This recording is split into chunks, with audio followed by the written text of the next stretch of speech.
guys? I am in Kathmandu right now on the rooftop of a hostel that I just checked into. Just took a flight from Lukla back from Everest Base Camp. I figured this would be a great time for me to, while everything is fresh in my mind, give you the tips and tricks of how to do this. You know, all the questions that you're wondering about. I'm just gonna dump all the knowledge, and as I'm telling you during the edit, I'll try to sort these into categories, but this will be everything you need to know about Everest Base Camp. Actually, that's a bad intro, right? How about this one? What is up, guys? Just back from Everest Base Camp. Super stoked to tell you guys about all the tips and tricks that I learned. Don't forget to smash that subscribe button and like. All right, so number one, stabilize the camera. Do you need a guide? I think overall you do need a guide. I went back and forth on this. In the beginnings of the trek, it seems like you don't need a guide. It seems like a waste of money. It seems like a limitation of freedom to have a guide. It also depends on your guide. I mean, my guide wasn't limiting me so much. I don't think guides are generally so authoritarian. I mean, they work for you. They're gonna do what you want, but they're trying to help you in the end. So they'll show you the way, but for example, you'll be able to say, can we stop here for a second? Can we check out this river? Whatever, whatever. I think I was conflated on this, but overall, I think you do need a guide. The reason being, at the lower parts of the trek, it seems like it's not so necessary to have a guide, but as you get higher up, the routes that you're taking are not so clear anymore, especially from Gorak Shep to Everest Base Camp. So that's the last day that you'll do. You're basically walking on a landslide, just a bunch of rocks, rolled over rocks. And a couple times I was going the wrong way and my guide directed me to go, you know, left or right or whatever. If I didn't have my guide, I would have kept going. I mean, obviously I can see where Everest Base Camp is, so I'm trying to head that way, but you know, I'm taking the wrong way. So maybe I would end up in a valley and have to hike up. In fact, that did happen at an earlier part of the trek in Namche Bazaar to a couple people that I met. They were solo travelers. I was solo also, but I had a guide. So these solo people that I met at Namche, and I'll go over all the destinations. Maybe Namche doesn't make any sense to you right now. At Namche, you do an acclimatization day and you go up to this place called Everest View Hotel. It's normally a 2-hour hike, but the friends that I met, they were trying to do it solo with no guide, and it took them like 4 hours to get there because they took the wrong way and they had to hike their way up. It's just a hassle to do that, especially with your 7 or 10 kilo backpacks, you know, with little oxygen in the air to breathe. You really don't want to be tiring your body. In my opinion, it's worth the 20 bucks to give to a guide so that you don't have to do an extra hike. But maybe you prefer the adventure, it's up to you. It might not be such an adventure when you're up there near Everest Base Camp and it's -20 and you're freezing, especially if you think about it from a risk perspective. If you get lost, the best outcome is, okay, you add 2 hours to your trek, it's no big deal.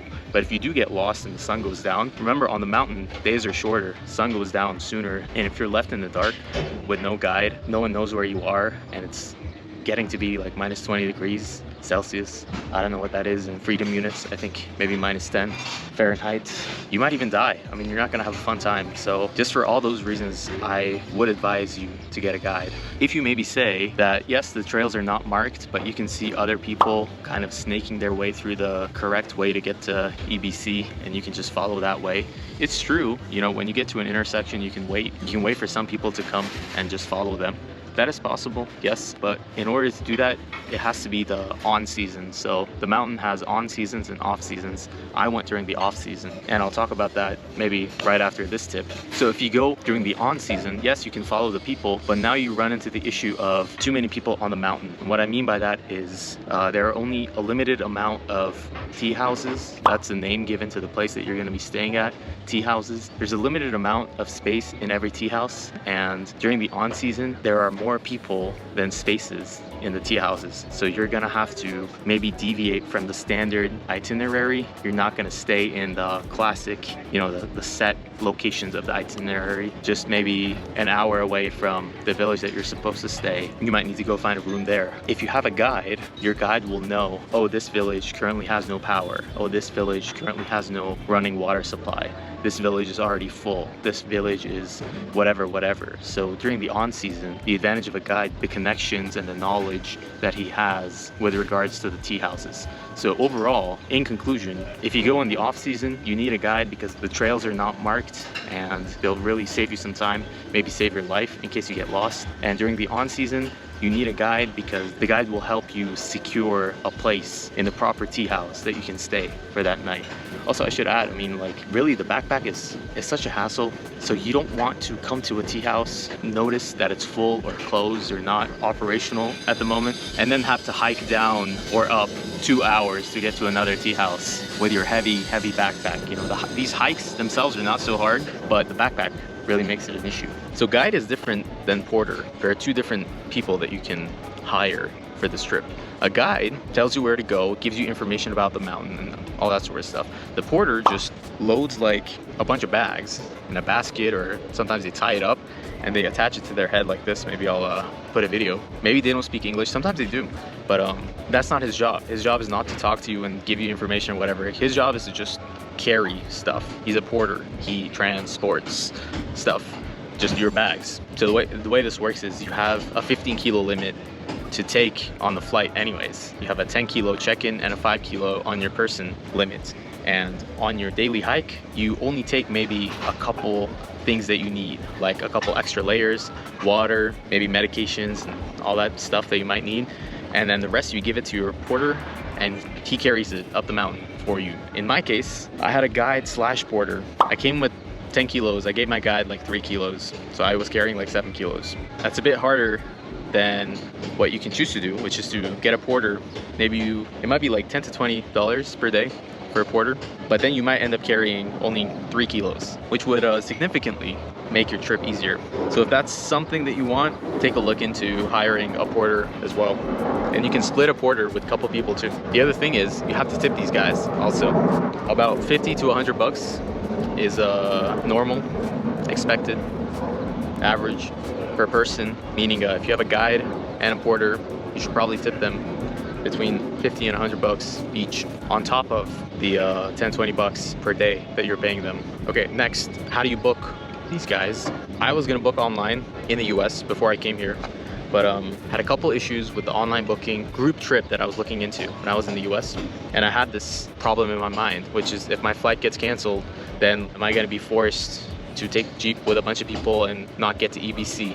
I was asking them, if that is the case, can I pay extra for a guide to take me to EBC? You know, I separate from the group.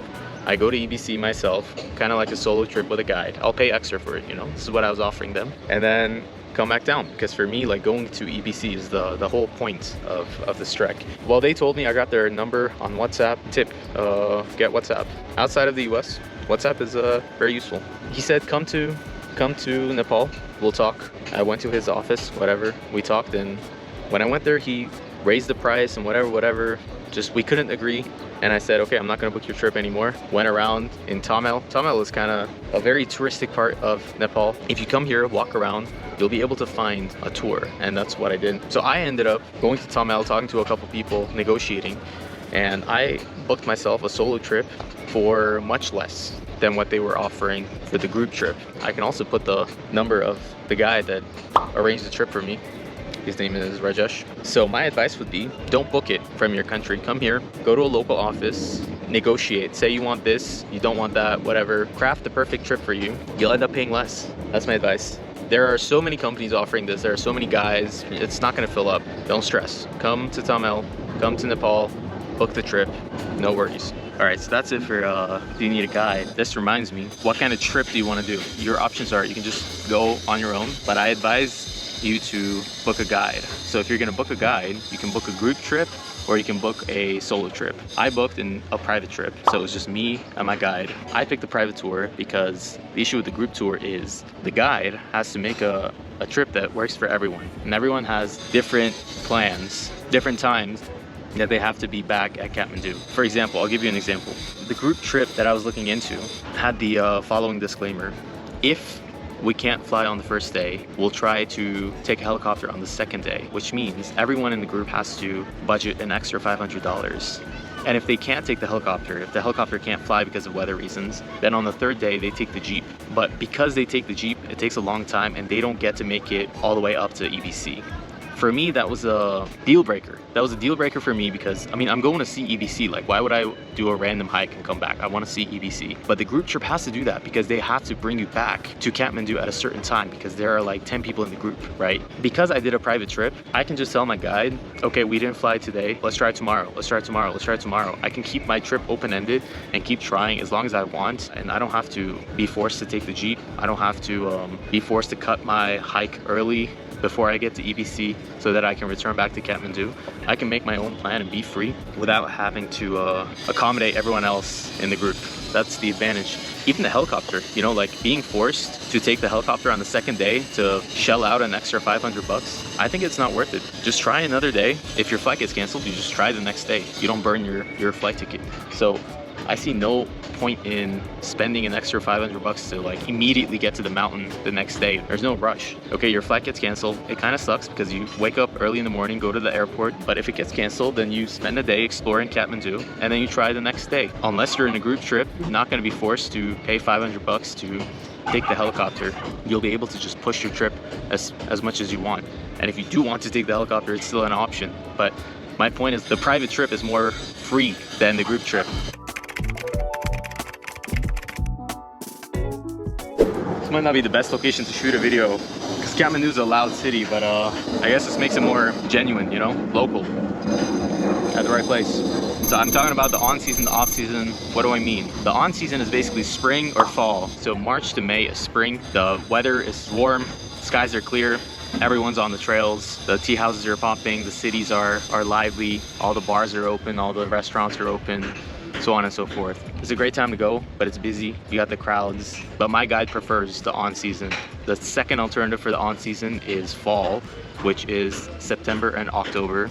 November, maybe like the beginnings of November you can, but again, it starts to get pretty cold up in the mountains. So I'm gonna put November, December, January, and February as the off-season due to winter and cold conditions, and then June, July, and August are also off-season because of the monsoon. So don't go in June, July, or August because of the monsoon, obviously, unless you're crazy. Don't go in December, January because it's insanely cold. February is when I went. I think it's, obviously I'm here recording this video, I'm fine.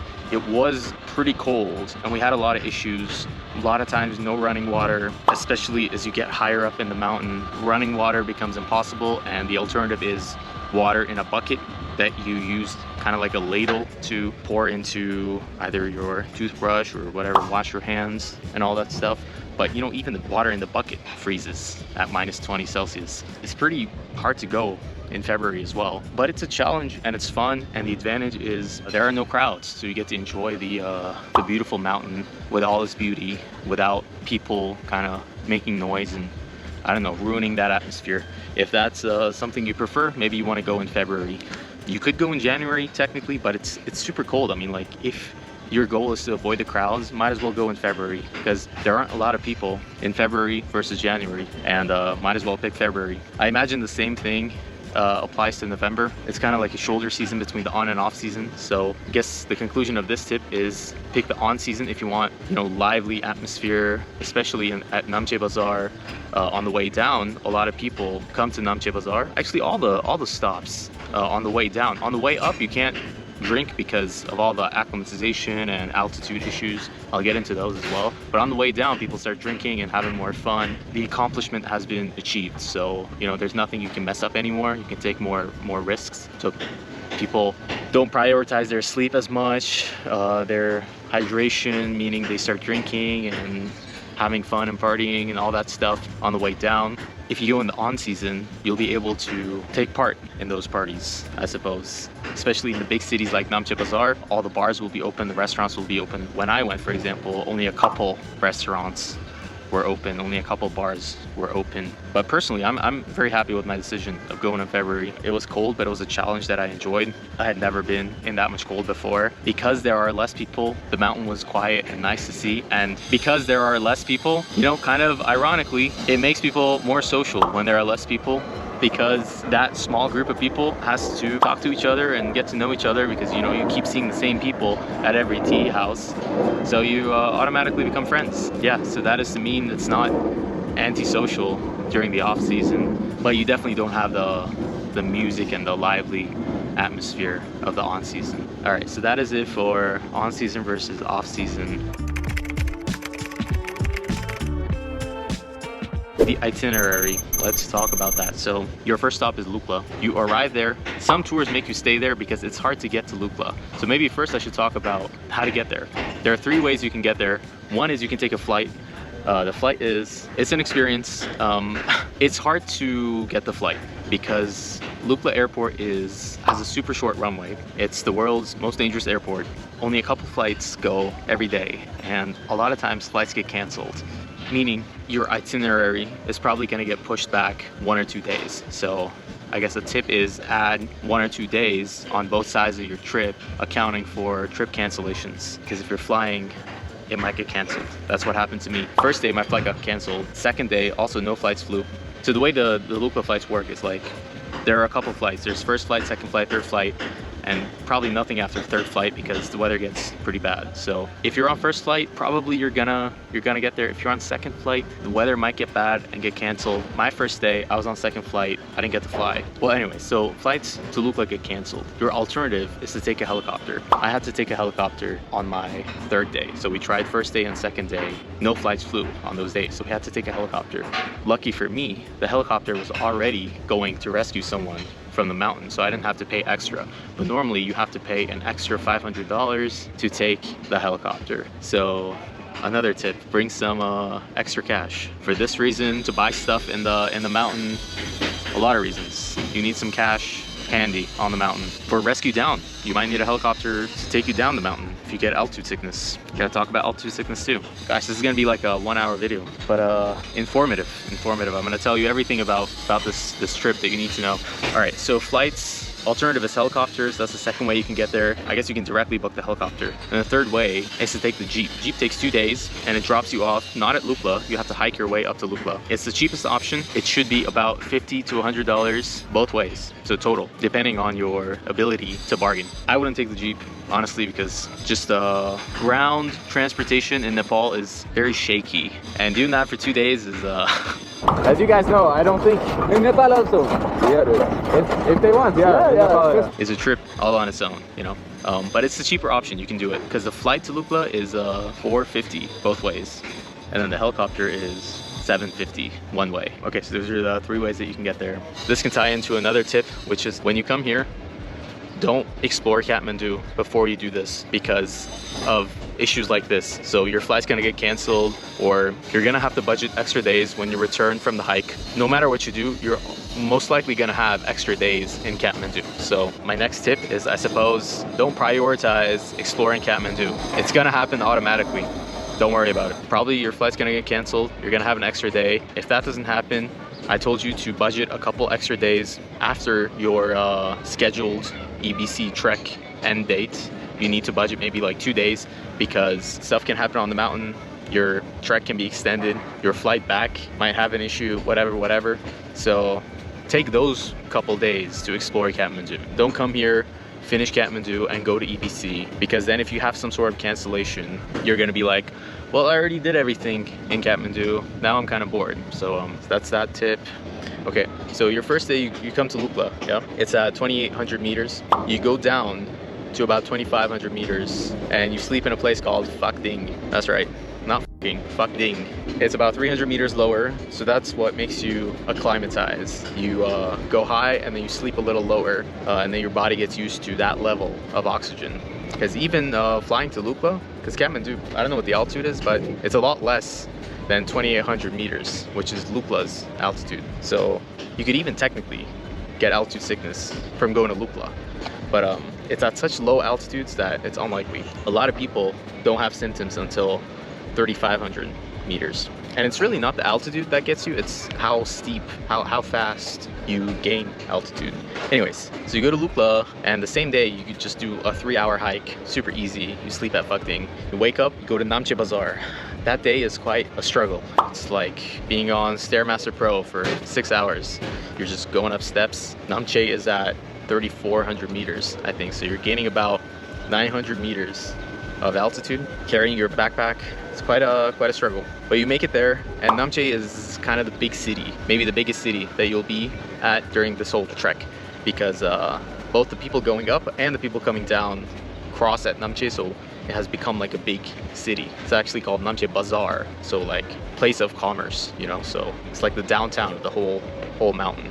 In fact, there is a market there on Friday, and a lot of local people. We also put videos of that. Local people from different parts of the mountain come carry their stuff, you know, on their head to sell, trade, whatever, and then they go back to their local villages until next week. All right, so you come to Namche and you acclimatize there. First day, you're tired, you sleep there. Next day, you go up to this place called Everest View Hotel. You can have an expensive cup of tea there. View Everest, nice view. Everest, don't think you're gonna see Everest like with all its glory, straight view of the mountain. It's always like behind something. Even when you get to EBC, it's behind something. But you can see the top peak of it. But that's not the point, because there are a bunch of other nice mountains. You see all of those. The point is to acclimatize, not to see Everest. So you do that hike, and then you come back down for a second night. You sleep at Namche. So the fourth day, you go to this place called Tengbuche. It was one of my favorite places. It's also a hard day. You kind of go up this not so steep incline, but it's constantly an incline.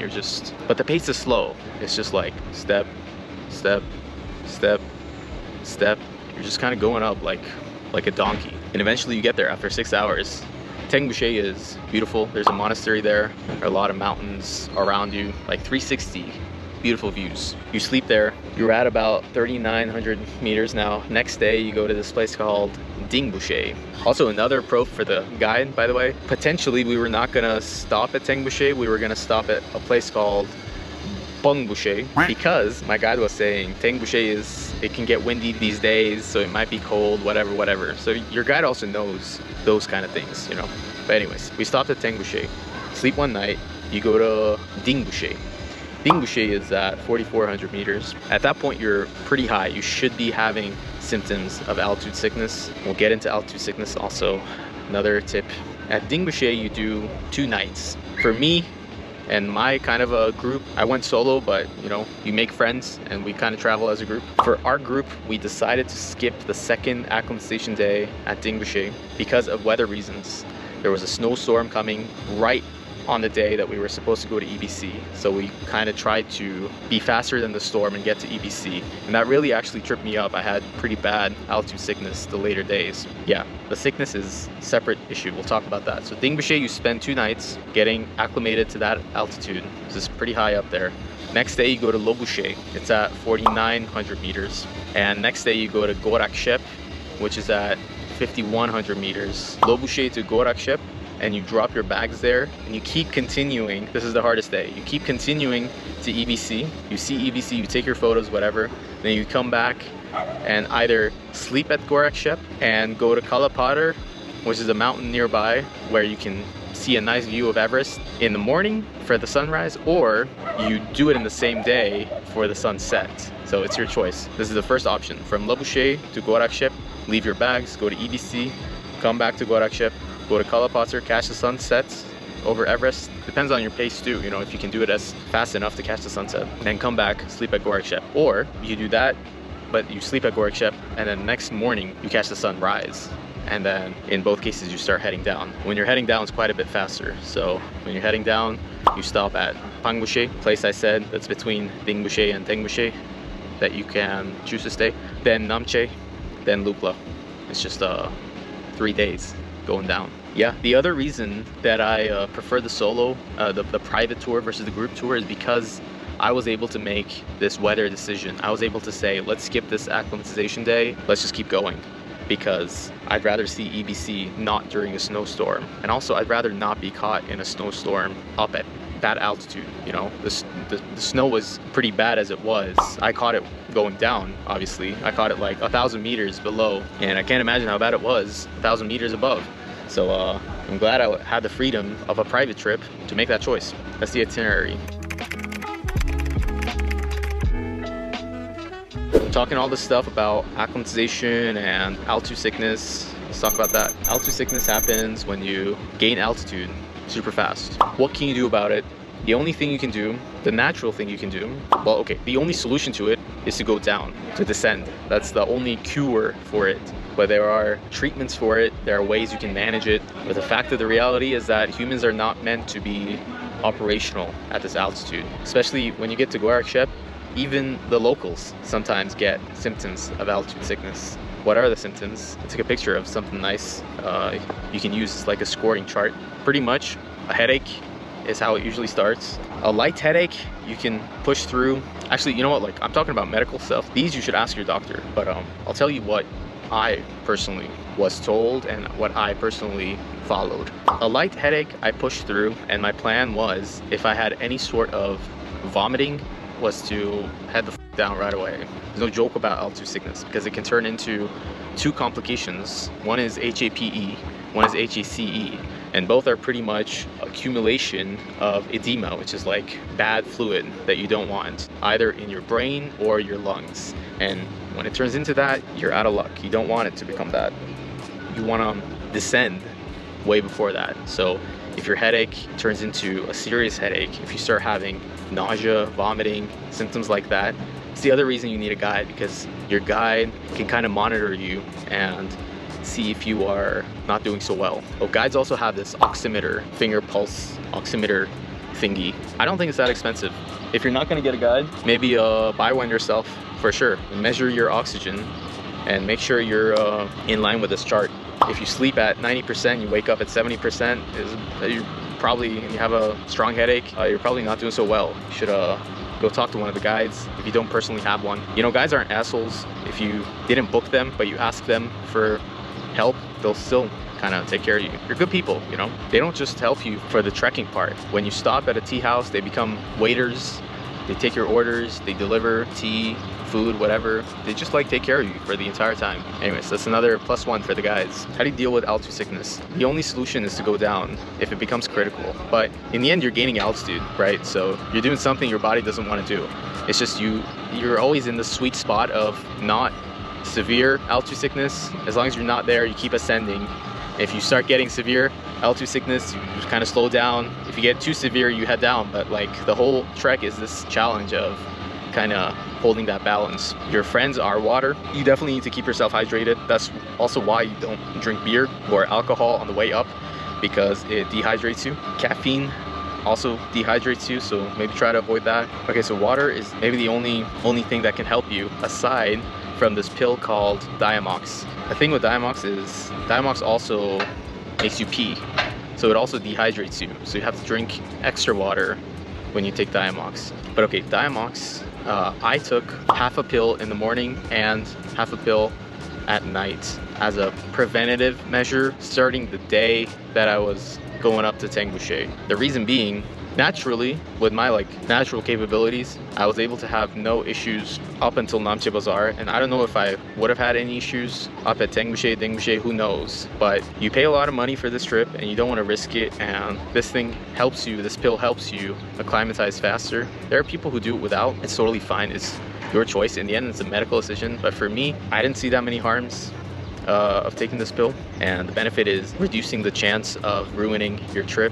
So I started taking it after Namche. I tried to acclimatize naturally as much as I could, and then I stopped taking chances and started taking the pill, and it was fine until the very last few days. I think because I skipped the acclimatization day at Tengbuche, I had quite a few problems later on, like pretty severe headaches, feelings of nausea. For that reason, and for the reason of the snowstorm, I in fact skipped the Kalapatar sunrise sunset hike and just started heading down because I was getting pretty bad. This thing is no joke. Like, I wasn't aware of how bad I was feeling until I got down, and I realized that for the last few days all I've been doing has been like next to the fire, no thoughts, absolutely no thoughts, just like maybe thinking one step ahead, just like a fucking zombie around the fire, warming up, and just like stupidly looking around. It's like hypoxic, and that's with diamox. So maybe, I don't know, maybe you have an amazing body and you can deal with it. It's your choice, but buy the pills regardless. Even if you don't want to take it, you don't want to need it and not have it. Because if you do get severe altitude sickness, it's also a treatment medication. You know, you need to start heading down, but it's advised that you take a pill as you're heading down so that your altitude sickness does not turn into the further complications. All right, so that's it for altitude sickness, I guess. Let's talk about gear.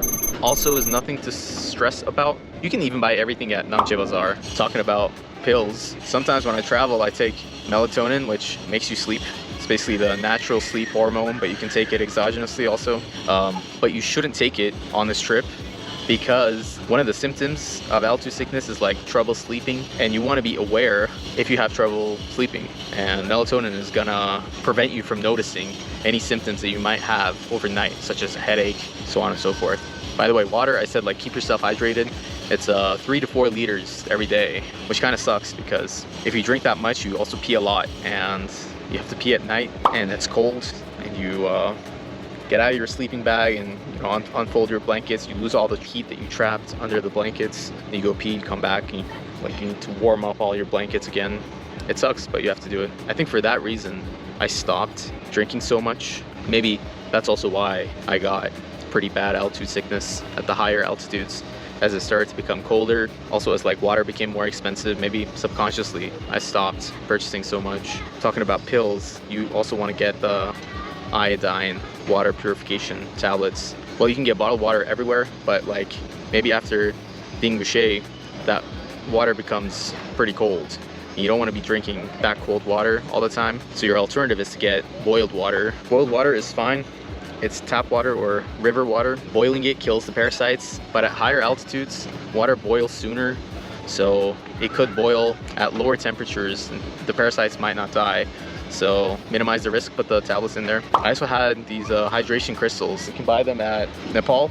Down here it's about 10 rupees. Up there it's about 50 rupees. Only at Namche you can buy it. I also brought some liquid IV from the US, which is basically the same thing, but it's like $1 per pack versus 10 cents, less than 10 cents. But it does taste better, I have to say. So that hydrates you faster. Hydration is key, so I'd say bring some of those.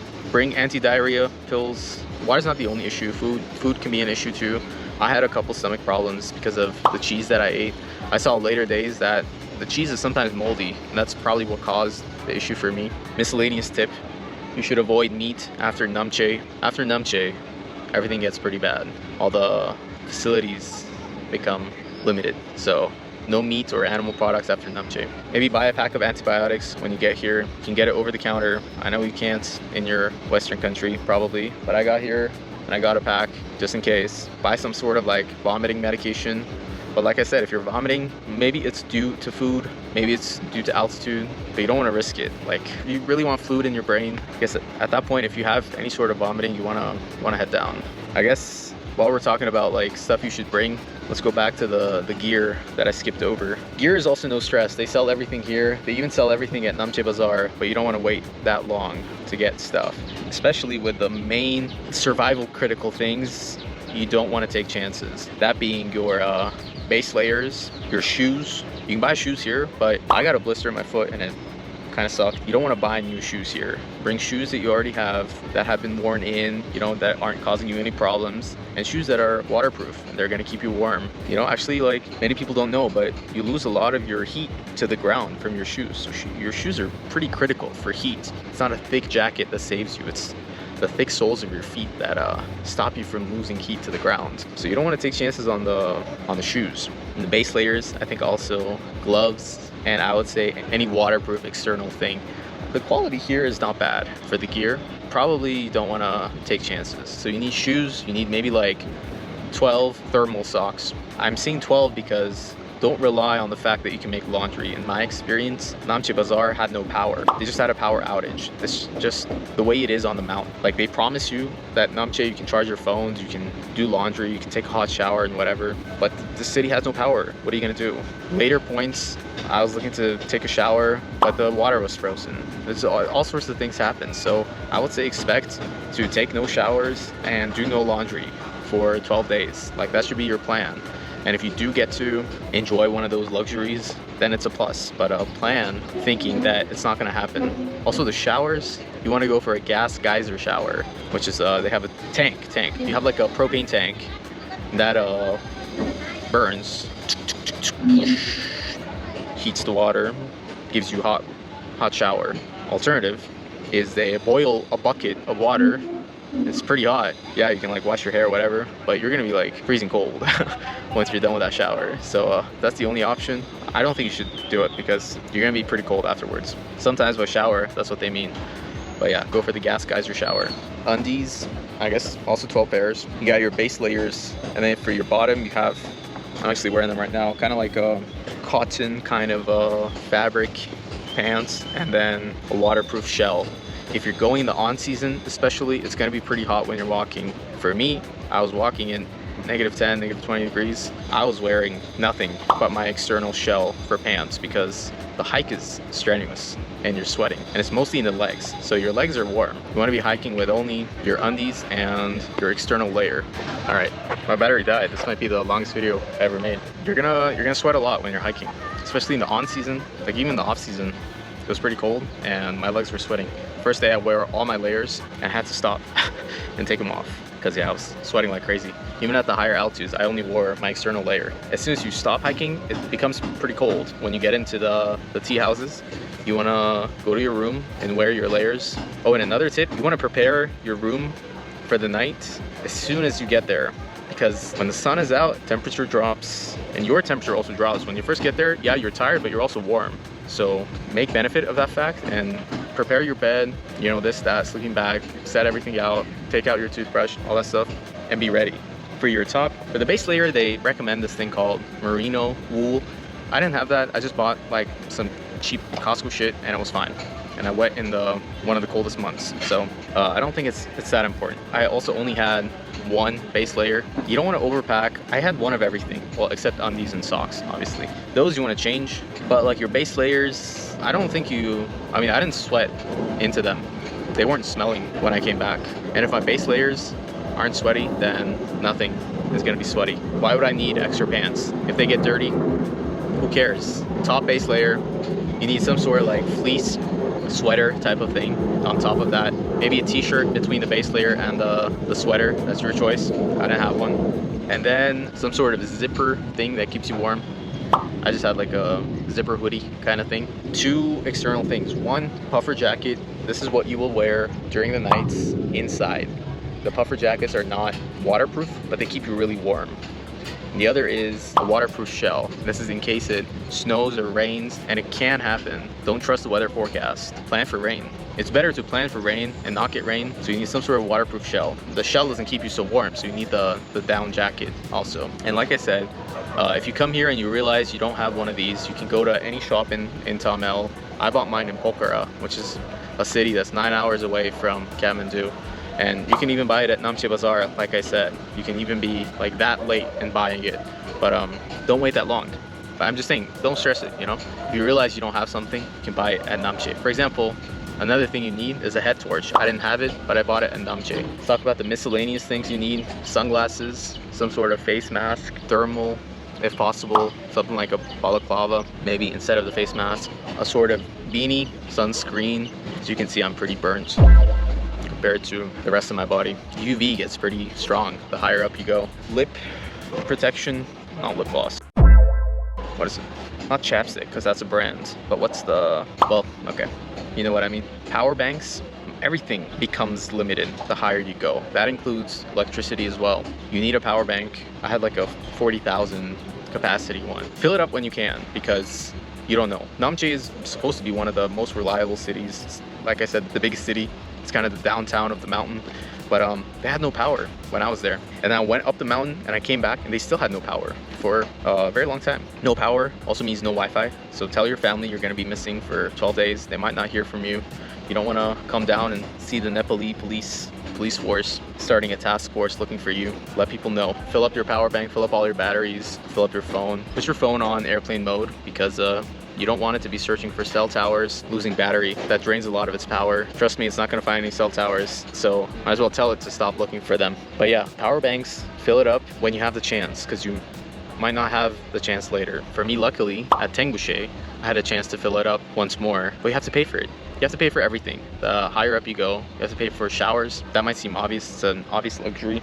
You have to pay for Wi-Fi. I think I paid like 500 rupees in Tengbuche. Food becomes more expensive, water becomes more expensive. Like water here is 25 rupees at Kathmandu, but as soon as you get up to the mountain, it becomes 150 at Phakding and Namche. Then it becomes 200, 300, 400, goes up to 500, which honestly is a good price. Because I mean, like, look at this guy.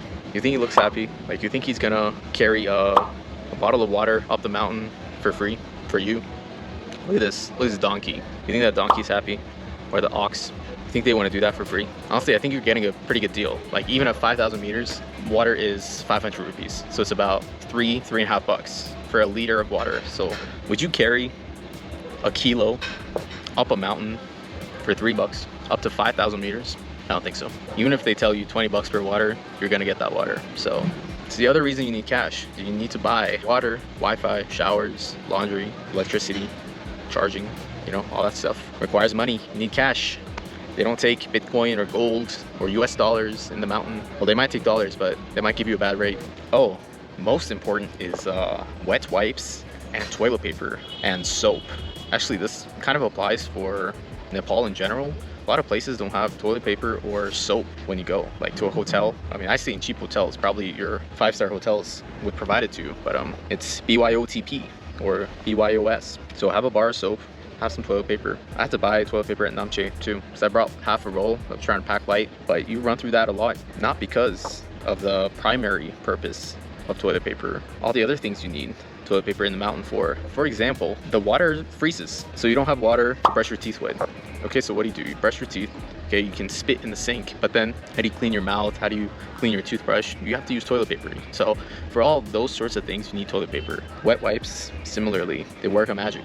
Funny thing about wet wipes, I'm pretty sure no one has ever encountered this, but wet wipes freeze. So a couple things you need to sleep with at night. Wet wipes, you have to put it in your sleeping bag or under your blankets. Phone, your power bank, any sort of battery you have to sleep with. My first day at Namche Bazaar, I didn't do that. I just put my phone in the nightstand and my alarm didn't go off. Someone knocked on my door and they were like, yo, dude, you gotta come down to breakfast. And I was like, holy shit, why didn't my alarm go off? And I touched my phone and it was cold to the touch and I couldn't turn it on. The Apple logo came on and whatever, just it froze, lost all its power. That's what happens to electronics, like when they freeze, battery goes down. So after that point, I started like sleeping with all my electronics under the blankets. Another tip. Oh, maybe have like band-aids or a blister kit. There's something like liquid skin I saw at Walmart before I left, but I didn't buy it. It's just basically like fake skin in liquid form and it dries and it becomes like imitation skin in case you have blister that you pop and the skin is weak. Stuff like that. You might need antibiotic cream like Neosporin and some sort of gauze. There are hospitals or clinics at lower parts of the mountain. I didn't go inside, but you know, it's just, I know the mountain, like nothing is that high quality. Plus, like you could be 2-3 hours away from it. It's like I'm talking about all these rescue methods and so on as well, but it's like they're not gonna come to where you exactly are. If you need a helicopter to rescue yourself from altitude sickness, you still have to go to either go down to your last stop or, you know, go to one of the places that has a helipad. That too. Rescue and insurance. So I never buy travelers insurance normally. For this trip I did, because it wasn't that expensive. It shouldn't be more than $100 to cover only the extent of your trip, but make sure it covers rescue and it covers trekking. So this is not hiking, this is not mountaineering, this is trekking. Usually, for me, it was up to 6,000 meters. Some insurance companies have something against Nepal because they used to do this thing where you fake altitude sickness and you take a helicopter down, then you split the insurance money with the helicopter company or whatever. So some insurance companies have something against Nepal. Read the terms. But yeah, so rescue, your options are you take a heli for, it's about $750 to go from Gorakshep to Lukla. Last stop, the first stop is $750. And that should probably help you. Or you can take a donkey for $150. I think that's per day. That'll get you maybe 1 stop or 2 stops down. That's about $150 US, which is a lot. To be honest, I feel like it should be 10 bucks. I feel that way because I went to a village in Nepal. I know how much it costs to rent a mule for 1 day because they told me. But anyways, It's the price. General hotel, you have to eat where you sleep. This is a rule for Nepal in general. If you don't do so, they'll charge you extra. I guess their room rates are lower, assuming that you're going to be eating at that hotel as well. So I guess abide by that rule.